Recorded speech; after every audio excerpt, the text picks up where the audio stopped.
வரும் 15 மற்றும் 16ஆம் தேதிகளில் நடைபெறவுள்ள முதலமைச்சர் மு.க.ஸ்டாலினின் வருகையை முன்னிட்டு பல்வேறு முன்னேற்பாடு பணிகள் தீவிரமாக நடைபெற்று வருகின்றன.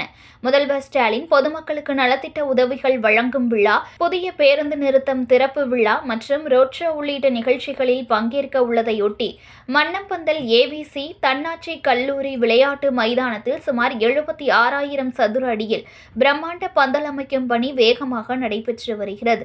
இதற்காக 100க்கும் மேற்பட்ட தொழிலாளர்கள் இரவு பகலாக பணியில் ஈடுபட்டுள்ளனர். அனைத்து ஏற்பாடுகளும் முழு வேகத்தில் நடைபெற்று வருகின்றன. இதற்கிடையே மாவட்டத்தில் பாதுகாப்பு காரணங்களுக்காக ஜூலை 15 மற்றும் 16 ஆகிய 2 நாட்களில் ட்ரோன்கள் மற்றும் பிற ஆளில்லா வான்வழி வாகனங்களை பறக்கவிட தடை விதிக்கப்பட்டுள்ளதாக மாவட்ட ஆட்சியர் H.S. ஸ்ரீகாந்த் அறிவித்துள்ளார்.